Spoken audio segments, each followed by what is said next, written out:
नमस्कार मित्रांनो, मी कुणाल शिंदे. मित्रांनो, अमित साहेबांबरोबर माझा अनुभव कसा होता, मी त्यांना काय विचारलं किंवा त्यांच्याकडून काय मला उत्तर अपेक्षित होतं आणि काय उत्तर मिळालं, ह्या सगळ्या गोष्टींवर आज मी तुमच्याशी बोलणार आहे. तुम्ही जर का पाहिला असेल, मी एक व्हिडिओ टाकला होता की मला सन्माननीय अमित साहेबांना भेटायचं आहे. तो व्हिडिओ माझ्या एका मित्राने पाहिला आणि त्या मित्राने मला अमित साहेबांचे जे खास मित्र आहेत, त्यांचा महेश ओवी म्हणून जे आहेत, त्यांचा मोबाईल नंबर मला दिला आणि महेश ओवी सरांना मी कॉन्टॅक्ट केला आणि त्याच्यानंतर त्यांनी मला अमित साहेबांची भेट घालून दिली. मी पहिला तर त्यांचा आभारी आहे महेश ओवी सरांचा, कारण ते आपले व्हिडिओज पाहत असतात. मराठी बोलूवर प्रत्येक व्हिडिओज माझे ते पाहत असतात आणि त्यांनी मला सांगितलं की कुणाल, तुला याच्यापुढे काही प्रॉब्लेम असेल तू मला सांगत जा, कारण मी तुझे व्हिडिओज पाहतो.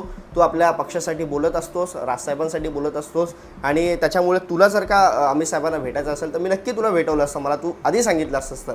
तर ठीक आहे, चल झाली आता आपली भेट, मी तुला अमित साहेबांची भेट घालून देणार. आणि त्याच्यानंतर मी एक कम्युनिटी गाईडलाईनवर पोस्ट टाकली की मित्रांनो, समजा जर का अमित साहेबांना भेटण्याची तुम्हाला संधी मिळाली तर तुम्ही त्यांना कुठले प्रश्न विचाराल. आणि हा पोल टाकला असताना मला भरपूर जणांनी प्रश्न केले की अमित साहेबांना असं सांग, अमित साहेबांना तसं सांग. काही लोकांनी सल्ले दिले.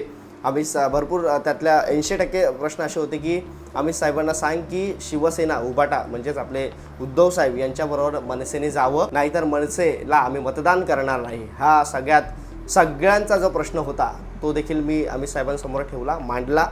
पण मित्रांनो, माझे जे काही प्रश्न होते ते देखील मी मांडले. अमित साहेबांची आणि माझी अपॉइंटमेंट राजगडावर होती, आपल्या मनसेच्या मध्यवर्ती कार्यालय राजगड इथे 2 वाजताच्या अमित साहेबांसोबत माझी अपॉइंटमेंट होती. आणि 2 वाजता मी राजगडावर पोहोचलो. मला थोडा काही वेळ वाट पाहावी लागली, कारण अगोदर काही मीटिंग होती. त्या आटपून येईपर्यंत मी तिकडे बाहेर वेट करत होतो, अमित साहेबांची प्रतीक्षा करत होतो.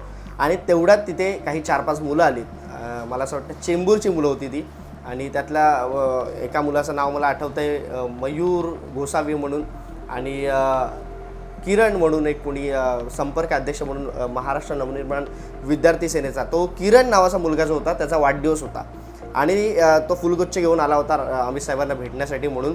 आणि मला त्याची हाईट एवढीशीच, म्हणजे जास्त नसेल, एक 4-5 फूट असेल हाईट. पण तो मुलगा एवढा डेअरिंगबाज होता आणि मला खरंच असं वाटलं की हा काय म्हणजे फक्त ह्यांच्या बाकीचे लोक जे होते त्यांच्याबरोबर आला आहे का, असं मला वाटलं. पण तो मुलगा जो होता त्याच्यासोबत हे सगळे लोक आले होते आणि खरंच अभिमान वाटला. त्याशी नंतर बोललो वगैरे. आणि पहिल्यांदा भेट अशी ओळख अशी झाली की मी असं बसलो असताना त्यांनी ओळखलं मला की अरे मराठी बोलू म्हणून त्यांनी मला स्वतः विचारलं मराठी बोलू का, तर मी बोललो हो मराठी बोलू. मग त्याच्यानंतर माझे ते व्हिडिओज पाहत होते. त्याच्यानंतर आम्ही बोलणं वगैरे केलं. मी त्याला वाढदिवसाच्या शुभेच्छा दिल्या. आणि मग त्याच्यानंतर मला त्याच्या बोलण्यावरून मला असं जाणवलं की तो मनसेचा खळ्यांखटाक जे असतं ना, त्या सगळ्या गोष्टी त्यांनी केलेल्या होत्या.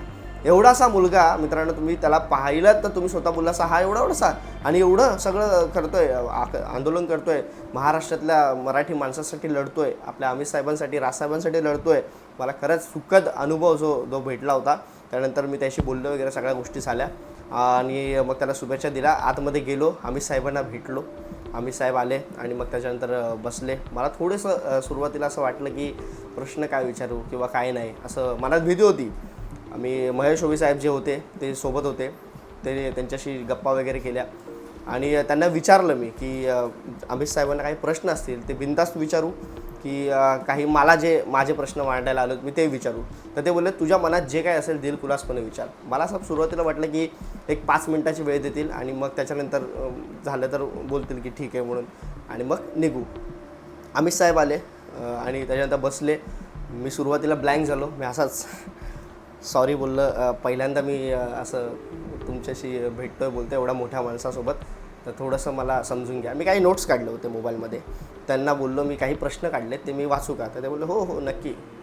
आणि मी खरंच सांगतो मित्रांनो, पहिल्यांदा असा नेता कोणी असेल, पहिल्यांदा असा कोणी माणूस असेल जो स्वतः माझ्याशी बोलताना मला असं कुठेही वाटलं नाही त्यांचा कुठे ॲटिट्यूड आहे, कुठेही वाटलं नाही त्यांच्यामध्ये गर्व आहे, कुठेही वाटलं नाही की ते माझे प्रश्न समजून घेत नाही आहेत किंवा काय मला रिॲक्ट करत नाही. ह्या सगळ्या गोष्टी मला दिसत होत्या त्यांच्यामधून.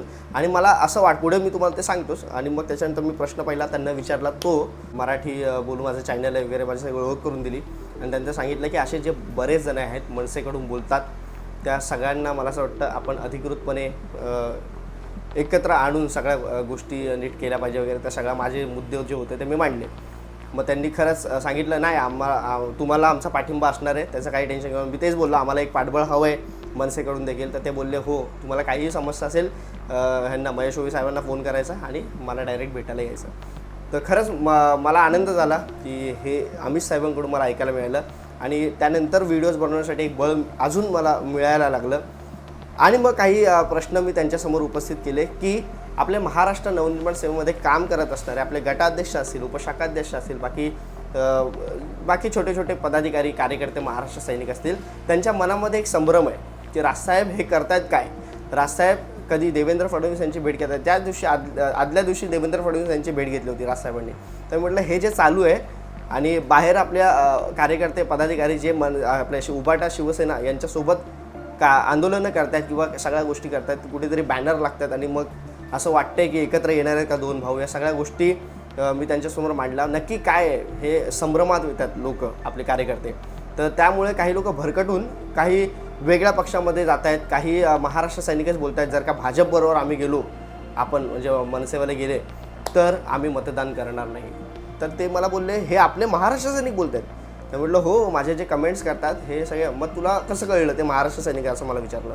तर मी म्हटलं साहेब ते जय महाराष्ट्र, जय मनसे वगैरे असं सगळे मेसेज करत असतात आणि भरपूर असे महाराष्ट्र सैनिक आहेत जे नाराज होतील जर का आपण भाजपबरोबर गेलो तर, आणि उद्धव साहेबांबरोबर जर का आपण गेलो तर कुठेतरी एक त्यांना आनंद होईल असं ते दिसतंय सामान्य माणूस. पण मला असं वाटतंय, पर्सनली मी त्यांना सांगितलं की राजसाहेब जे भूमिका घेतील ती मला तरी पटणारी असणार आहे, कारण राजसाहेब यांना जास्त माहिती आहे की नेमकं काय करायला पाहिजे असं मी त्यांना सांगितलं. आणि त्याचमुळे मला म्हटलं हेच सांगायचं आहे. बाकी आता मी पुढे व्हिडिओ बोलेलच किंवा मी मागच्या व्हिडिओ पण एका सांगितलं आहे की राजसाहेब हे जे भूमिका घेतील ती आपण मान्य केली पाहिजे, कारण आपण जर का त्यांना पाठिंबा दिला नाही तर मग आपण त्यांच्यावर विश्वास ठेवत नाही असं होणार आहे. आणि त्याचमुळे जर का तुम्हाला विश्वास नसेल तर तुम्ही पक्ष सोडावा असं माझं प्रामाणिक मत आहे. आणि त्याचमुळे आपला पक्ष किंवा आपला मुलगा एखादा असेल तर आपण त्याला त्यासाठी जे फ्युचर प्लॅनिंग करतो ते एक अत्यंत योग्य असतं आणि त्याचा काहीतरी विचार करून केलेलं प्लॅनिंग असतं. त्यामुळे राजसाहेब कुठेही गेले तरी माझा तरी पाठिंबा असेल. आणि मी लोकांना हेच सांगेल की त्यांना एक संधी द्यायला काय हरकत आहे, ते कुठेही जाऊ देत पण त्यांना एक संधी दिली पाहिजे. जर का उद्या शिवसेनेत गेले नाही उद्धव साहेबांबरोबर तर काहीतरी एक कारण असेल, कारण उद्धव साहेबांना सगळ्यात जास्त ओळखणारे कोण असेल तर राजसाहेब असेल. ह्या सगळ्या गोष्टी मी त्यांच्यासमोर मांडल्या. त्यांनी देखील मला सकारात्मक उत्तर दिलं. पुढे बघू साहेब काय करताय असं त्यांनी सांगितलं आणि पुढे राजसाहेब काहीतरी निर्णय घेतीलच. आणि मग त्यानंतर अजून काय प्रश्न आहेत तुला विचारलं मला, तर मी त्यांना ते सांगितलं की काही छोट्या मोठ्या गोष्टी होत्या पर्सनली, त्या गोष्टी मांडल्या. मग त्याच्यानंतर भरपूर बोलले माझ्याशी, चांगलं बोलतात ना, एक प्रश्न मी छोटे छोटे असतील ते विचारत गेलो. मग त्यांनी मला त्याला उत्तर देत गेले सकारात्मक पद्धतीने आणि मला बोलले मी तुला परत बोलवेल आणि सोशल मीडियाचं जे काय असेल ते तू बोल, कारण सोशल मीडिया हे त्यांचं एक सोशल मीडिया सांभाळणारा वेगळा असतो. प्रत्येक सेलिब्रिटीचा एक वेगळा सोशल मीडिया सांभाळणारा असतो. तर त्याबद्दल ते बोलले की सोशल मीडियाचं जे काय असेल तू त्यांच्याशी मांड, कसं आपण सोशल मीडिया करायचं आहे वगैरे, तुझ्या डोक्यात काय असेल ते तू त्यांच्यासमोर त्यांना आयडियाज दे. मी बोललो ठीक आहे, मग ते आता भेटून मी पुढे करेलच. मला खरं तर हे तुम्हाला सांगायचं, अमित साहेब हे कोणाची भेट घेत नाही किंवा अमित साहेब हे कोणाला भेटत नाही, हा जो त्यांच्यावर टॅग लागला आहे ना, हा खरंच चुकीचा टॅग आहे. कारण मित्रांनो भरपूर मी असं पण ऐकलं की कार्यकर्ते असतील, पदाधिकारी असतील, त्यांच्यासोबत बोलताना अमित साहेबांचा एक ॲटिट्यूड वेगळा असतो. मला तुम्हाला हेच सांगायचं आहे, जेव्हा तुम्ही तुमच्या शिक्षकांशी बोलता तेव्हा ते तुमच्याशी प्रेमाने बोलतात का? ते तुमच्याशी बोलताना कुठेतरी एक तुम्हाला भीती असते, त्यांच्याबद्दल आदर असतो म्हणून भीती असते. तेच मला असं वाटतं राजसाहेबांसोबत असेल की अमित साहेबांसोबत असेल, बाकीचे आपले नेते असेल त्यांच्यासोबत. कारण जेवढं तुम्ही फ्री राहाल ना तेवढा कार्यकर्ता आणि पदाधिकारी ढिला होत जातो असं माझं मत आहे. त्यामुळे कुठेतरी अमित साहेब हे त्यांच्यासोबत शिस्तबद्ध पद्धतीने वागत असावे आणि त्याला बाकीचे कार्यकर्ते हे ॲटिट्यूड समजतात. आणि मी स्वतः जेव्हा गेलो होतो, मी त्यांच्या पक्षामध्ये नाही किंवा काही नाही, मी एक सामान्य माणूस म्हणून गेलो होतो, माझ्याशी ते चांगले बोलले, मला आलेला अनुभव जो चांगला होता.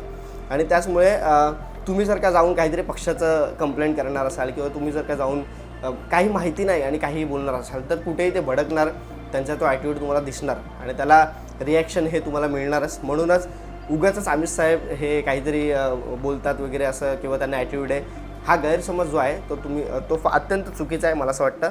तो तुम्ही लोकांमध्ये मांडू नका. आणि दुसरी महत्त्वाची गोष्ट, मग ते मी त्यांच्यासाठी हे घेऊन गेलो, तुम्ही फोटोज जर का पाहिलं असेल, बांबूचं एक प्लॅन्ट असतं, झाड होतं, ते घेऊन गेलो. मग ते काचेमध्ये येतं ते, मग त्यात त्यांनी विचारलं ह्यात पाणी किती टाकायचं, मग त्यांना मी सांगितलं, ते बोलले की छान, लोक भुके घेऊन येतात, ते भुके मग कुठेतरी कोपऱ्यात पडतात, त्यापेक्षा हे खूप छान आहे. आणि माझी विनंती आहे तुम्हाला, खरं याच्यावर मी बोलणार होतो, तुम्ही कोणालाही भेटायला जाता भुके देऊ नका, त्यांना तुम्ही पैसे तरी द्या.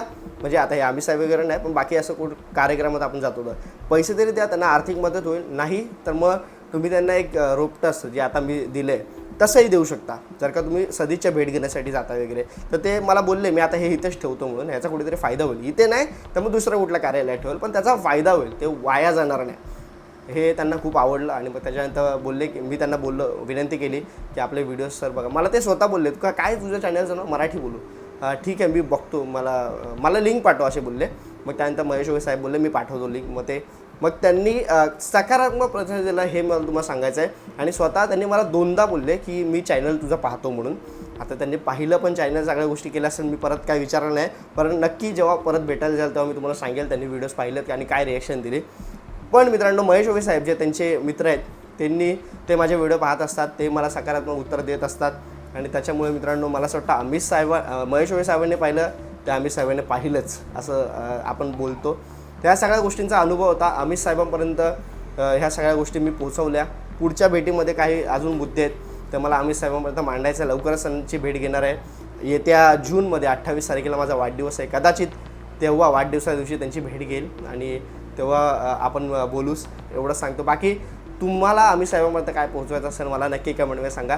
तुर्तास सांगतो मित्रांनो, जय हिंद, जय महाराष्ट्र.